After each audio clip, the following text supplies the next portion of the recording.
She handed me back the envelope without opening it. "Dad," she said, "I already know what's in it. I packed a bag this morning." I had to sit down. I hadn't planned for that part. "My name is Robert Callahan. I'm 63 years old. I spent 31 years working as a site supervisor for a mid-sized construction company outside of Barrie, Ontario. I have rough hands, a bad knee from a fall-off scaffolding in 2004, and one daughter named Megan who is, without question, the best thing I have ever built. I raised Megan mostly on my own. Her mother, Patricia, passed away from an aggressive form of ovarian cancer when Megan was 11 years old. I won't spend long on that.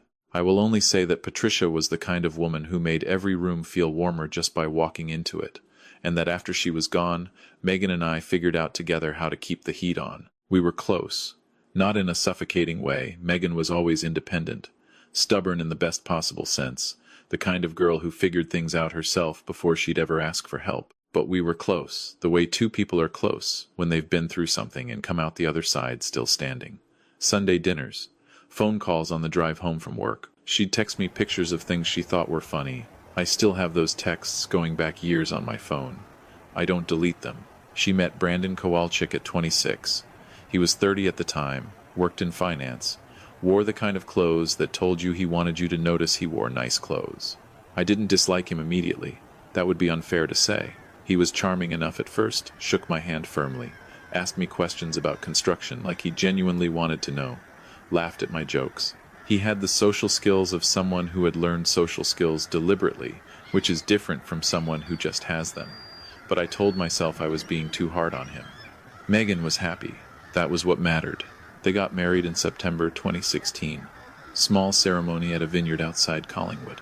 Megan wore a dress that Patricia would have helped her pick out, and I walked her down the aisle, trying very hard not to cry in front of 40 people and mostly failing. It was a good day. I want to be honest about that. Whatever came later, that day was real, and it was good. Their son, Noah, was born in April 2018. Then their daughter, Claire, in November 2020.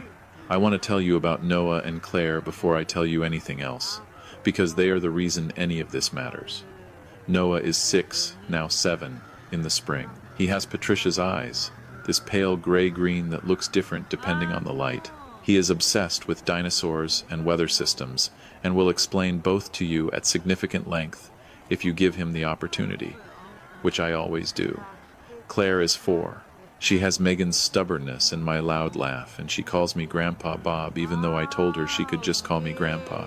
And she looked at me very seriously and said, "But you're Bob," and honestly she had a point.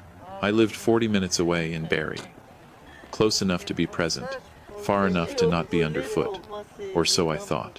The first sign was small, and I almost missed it entirely. It was Christmas 2021. I had driven down on the 23rd, arms full of presents, looking forward to 2 days with my grandchildren and my daughter. Megan opened the door, and there was something in her face, not unhappiness exactly, but a kind of held breath look, like she was monitoring the room temperature. Brandon came in from the kitchen, shook my hand, said it was good to see me.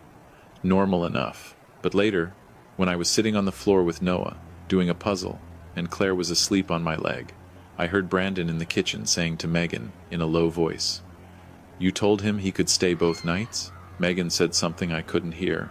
Brandon said, "It's just a lot of disruption to the routine." I pretended I hadn't heard. I told myself it was his house, and he was allowed to have preferences. I stayed one night instead of 2 and drove home on Christmas Eve telling myself it was fine. It wasn't fine. But I wasn't ready to know that yet. Through 2022, the visits got more complicated. Brandon started being present in a way that felt supervisory.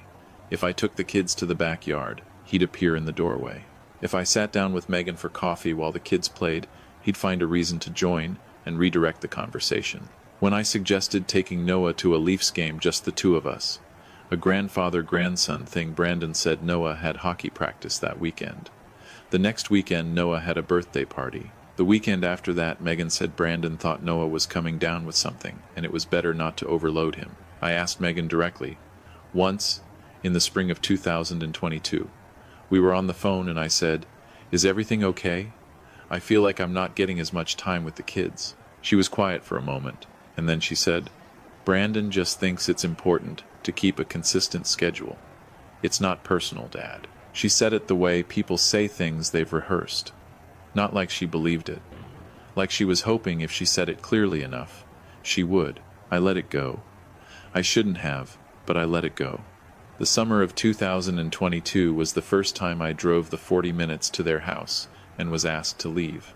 Not harshly. Brandon answered the door and said Megan was tired, and they were keeping things quiet, and maybe I should have called ahead. I pointed out that I had called ahead that morning. He said he must have forgotten to pass that along to Megan. He smiled the whole time. That was the thing about Brandon, he was always smiling. It was like a mechanism. A door that stayed shut with a friendly sign on it. I drove home. I sat in my driveway for a while before going inside. I called my buddy Ray, who I've known since we were teenagers. Ray has the useful quality of saying plainly what you're not letting yourself say. I told him what had been happening over the past year or so, and Ray listened without interrupting. And when I was done, he said, "Bob, he's isolating her, and he's cutting you off in the process." I said I didn't want to assume the worst. Ray said, "I know you don't. That's why I'm assuming it for you." I still wasn't ready to do anything yet, but I started paying attention differently. By the fall of 2022, I was getting to see Noah and Claire roughly once a month, sometimes less, always on Brandon's schedule, always with Brandon present. Megan rarely called me on her own anymore. Most of our contact came through planned visits that Brandon arranged, and could just as easily unarrange with a text an hour before I was supposed to arrive. Twice I showed up to an empty driveway. Once I sat outside their house for 20 minutes before Megan came out and said something had come up and she was sorry. Her eyes not quite meeting mine. I was losing my daughter, and my grandchildren were growing up with a grandfather who appeared and disappeared like weather. There and gone. No consistency, no roots. Then came March 2023. I remember the date because I'd been planning the visit for 2 weeks. Noah had just learned to skate, really skate, not just shuffle along the boards, and Megan had sent me a video of him doing a lap on his own, and I had watched it 6 times in a row.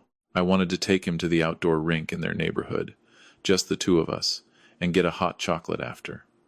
I had texted Megan. She had said yes. I had circled it in my head like something to look forward to. I was backing out of my driveway at 8 in the morning when my phone buzzed. A text from a number I didn't recognize. I pulled back into the garage and read it. Mr. Callahan. I think it's time we had an honest conversation about boundaries and expectations. Megan and I have discussed this, and we're in agreement. If you want to maintain regular visits with Noah and Claire going forward, we're going to need to formalize the arrangement. We're thinking $2,500 a month, paid in advance, to cover the additional costs and disruption that your visits create. This is a reasonable ask given everything. Please confirm by end of week. Brandon. I read it 3 times. I put my phone down on the passenger seat. I sat in my garage for a long time. $2,500 a month. To see my grandchildren. My daughter had apparently agreed to this.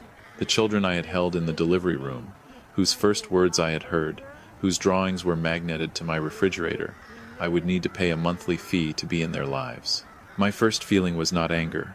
My first feeling was something closer to grief, because I understood in that moment that whatever was happening in that house had gone much further than I had let myself believe, and that Megan was in it much deeper than I had wanted to see. Then the anger came. I didn't reply. I put the phone back in my pocket and drove to my daughter's house. Brandon answered the door. He was in his weekend clothes, pressed jeans, a quarter zip, still smiling. I said, "I'd like to talk to you and Megan, together." Inside, he said, "Did you get my text?" I said, "I'd like to talk inside." He stepped back and let me in. Megan was in the kitchen. She looked at me and then looked away. And in that 1 second, I saw everything, the embarrassment, the anxiety, the particular kind of exhausted shame that comes from knowing something is wrong and not knowing how to stop it. Noah came sliding down the hallway in his socks. "Grandpa Bob!" He crashed into my legs. I held onto him for a second longer than usual. Claire yelled from upstairs that she was coming. She was just getting her stuffed rabbit. Brandon said, "Kids, go play in the basement for a few minutes." The basement door closed. We stood in the kitchen, the 3 of us. I looked at my daughter. I said, "Did you agree to this?" She didn't answer right away. Brandon said, "We talked about it, and we both feel." I held up one hand. I'm asking Megan. Megan stared at the countertop. She said, very quietly, Brandon thought it would help establish some structure. I said, Megan, did you agree to charge me money to see your children? She looked up at me then, and I saw it the way she'd been phrased into this, the way this decision had been arrived at through repetition and exhaustion and pressure until she couldn't see it clearly anymore. She looked like a person who had been in a dim room for so long they'd forgotten what sunlight looked like. She said, Dad, and then she stopped. Brandon said, It's not personal, Robert. It's about establishing healthy boundaries around family visits. I looked at him. I kept my voice level because my voice being level was the most useful thing I could do in that moment. I said, Brandon, I'm going to need you to give Megan and me 5 minutes alone. He said, I don't think that's 5 minutes. Something in my voice or my size, I'm not a small man, made him decide it was easier to agree. He went into the living room. I could see his shadow in the doorway. I sat down at the kitchen table. Megan sat across from me. I said, quietly, I need you to hear me and not him right now. Can you do that? She nodded. Barely. I said, I'm not angry at you. I want you to know that before I say anything else, I'm not angry at you. Her jaw tightened. The way it does when you're trying not to cry. I said, but I'm not paying $2,500 a month to see my grandchildren. And I think somewhere underneath all of this, you know why that is not because of the money, but because of what it means and what it would start. She was quiet. I said, I love you. I loved your mother. I will never stop being your father, and I am not going anywhere. I stood up, but I'm also not going to pretend this is normal. I have some things I need to take care of, and then we're going to figure this out properly. I got up. I called down to the basement that I'd see the kids soon. Noah yelled something about showing me a dinosaur book next time. Claire yelled about her rabbit. I left. I want to be honest about the next few weeks. They were not easy weeks. I drove back to Barrie, and I sat with what I knew, and what I knew was this. I had a son-in-law who had systematically restricted my access to my grandchildren, had now moved to a financial demand to formalize that restriction, and had done all of this while my daughter isolated from me, from her friends, from the version of herself she'd been before she married him, had been slowly pressed into going along with it. This wasn't a misunderstanding. This wasn't a personality clash. This was a pattern. I called Ray. Ray listened, and then said, What are you going to do? I said, I'm going to be very careful and very thorough. The first call I made was to a family lawyer in Barrie named Margaret Osei. I had been referred to her by a colleague whose own family situation had required legal help a few years prior. Margaret was calm, methodical, and had the useful quality of not being surprised by anything. I laid out the full timeline, dates, visits, cancellations, the text message, and she listened without interrupting. When I was done, she said, Ontario does have grandparents' rights legislation. Under Section 21 of the Children's Law Reform Act, a grandparent can apply for an order for access to a grandchild. The courts take the best interests of the child as the primary consideration. She paused. But before we go that route, I'd recommend we document everything comprehensively. The text message you received is actually quite significant. I said, What do you mean? She said, A written demand for payment in exchange for access to a grandchild, particularly when made to a grandparent with no history of harm and a demonstrated positive relationship with the children, is the kind of thing a family court judge notices. I'd save that text. Screenshot it. Send it to yourself by email. Do not delete it. I did exactly that. Margaret also told me something else. Something I hadn't known to look for. She said, You mentioned you helped them financially. Can you give me more detail on that? I told her. When Megan and Brandon had bought their house in 2019, they had been short on the down payment. I had given them $60,000, not as a loan, at the time. I had written a check and told Megan it was a gift. I hadn't wanted her to feel indebted. I hadn't asked for anything in writing. Margaret was quiet for a moment. Then she said, Did Brandon know it was a gift? Was there any discussion at the time of what it was? I thought back. I said, There was a conversation. Brandon said he'd make it right when they were more settled. I told him not to worry about it. It was for Megan. Margaret said, Would you be willing to recharacterize it as a loan? Because if he said he would repay it, and there was a verbal agreement to that effect, and you have any documentation of the financial transfer, a bank record, a canceled check that creates a legal basis for a demand of repayment. I said, "You're saying I can use the money I gave them?" She said, "I'm saying if it was a loan and it wasn't repaid, you have options." I found the bank record. I found 3 emails from 2019 inches which Brandon had referred to the money as the loan and what we owe Bob, and once as Robert's investment in the house. He had used the word loan himself, in writing, 3 times. I brought all of it to Margaret. She prepared a formal demand letter for repayment of $60,000 with accrued interest from the date of transfer. She also prepared a separate document, a formal notice of my intention to apply for grandparent access under the CLRA, if informal resolution could not be reached, citing the text message as evidence of bad faith interference with my relationship with Noah and Claire. I also wrote a letter, not a legal letter, a personal one, to Megan. I wrote it by hand, the way Patricia used to write letters, because I wanted Megan to feel the difference between something typed and sent and something written slowly. I told her I loved her. I told her I was not doing any of this to blow up her marriage or her life. I told her I was doing it because I could see she was not okay, and because her children deserved a grandfather, and because she deserved a father who didn't let her down when things got hard. I sealed it, and I set it aside. Margaret put everything into a large envelope, the legal demand for repayment, the access notice, a formal timeline of visits and cancellations going back 18 months, dated and detailed, a copy of the text from Brandon, and on top of everything, my personal letter to Megan.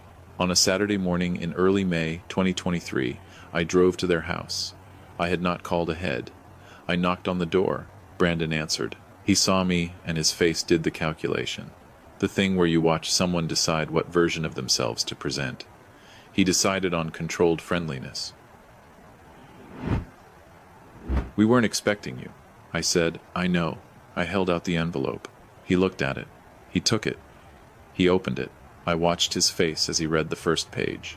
The legal letterhead, Margaret's name, the words demand for repayment, the amount, the interest calculation, which brought the total to just over $68,000. The smile stopped. He flipped to the second document, the access application notice, the copy of his own text. He looked up at me. The color had gone out of his face the way it goes out of the sky before a bad storm. He said, "You can't." I said, "I can. Margaret O'Sea's number is on the first page. You're welcome to have your lawyer contact her." He said, "This is Megan, agreed." I said, "Where is she?" He said, "She's upstairs." I said, "Then I'll wait." Megan came downstairs. She saw Brandon's face. She saw me. She looked at the papers in Brandon's hand. I held out the personal letter. Just to her. She took it. She looked at the envelope for a moment, my handwriting on the front. Just her name, Megan. The way I'd written it on birthday cards and school lunches for her whole life. Something crossed her face. She said, "Give me a minute." She went into the other room. Brandon stood in the hallway looking at me with an expression I didn't have a word for, exactly. It was something between fury and the specific shame of someone who has been caught not by force, but by paperwork. Noah's voice came from upstairs. "Is that Grandpa Bob?" I said, loud enough for him to hear. "It's me, buddy. I'm not going anywhere." After a few minutes, Megan came back.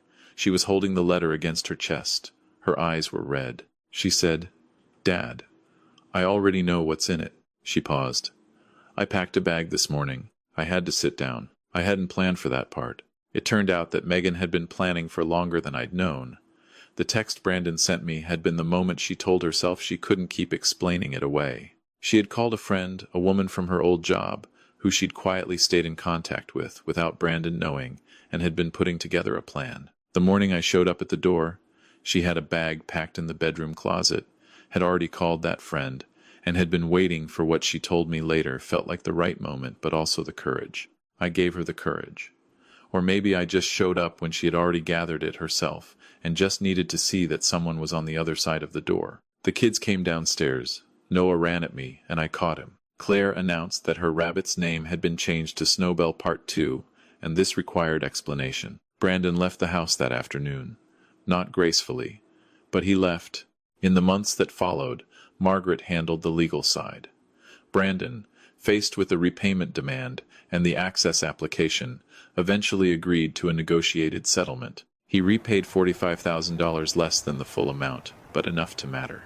The access issue became moot when Megan filed for separation, but we went through proper channels to make it formal, because Margaret said documentation was worth doing right. Megan and the kids stayed with me in Barrie for 6 weeks while she found her footing. Those 6 weeks were some of the best of my recent life. Noah learned to identify cumulus clouds. Claire decided that Grandpa Bob should have a theme song and composed one, mostly percussion. Megan slept 10 hours a night for the first 2 weeks, which her doctor said was her body doing what it needed to do. She found an apartment in Barrie, 20 minutes from me. Close enough. Not underfoot. Sunday dinners again.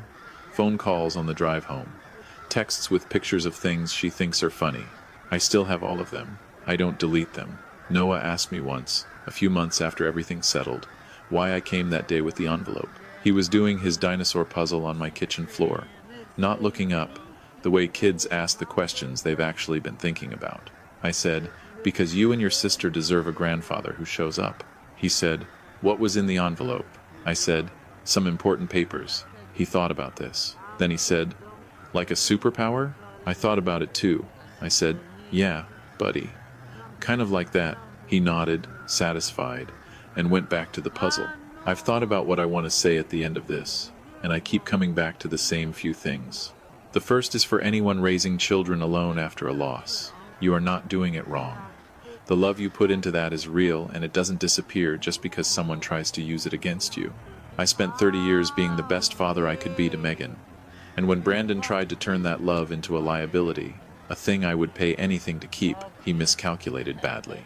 He thought need was weakness. He was wrong. Need, when it comes from love, is exactly what you fight with. The second is for anyone who sees their adult child changing in a relationship and doesn't know what to do.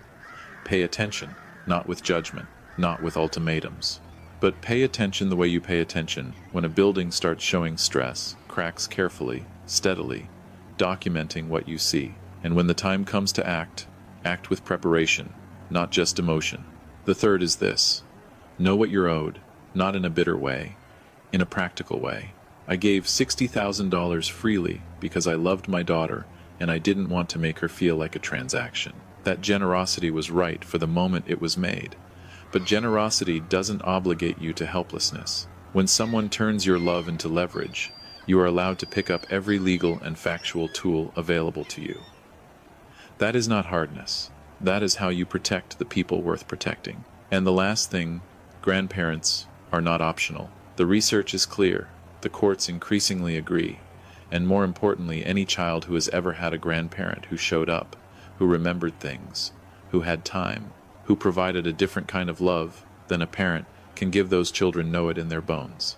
You cannot buy that, and you cannot charge for it. It is simply what it is. Noah got a new dinosaur book for his birthday. He called me to tell me about every dinosaur in it. I sat on my back porch in the evening light with the phone to my ear, listening to a 6-year-old explain the diet of an ankylosaurus, and I thought, this is what I showed up for. This is exactly what I showed up for.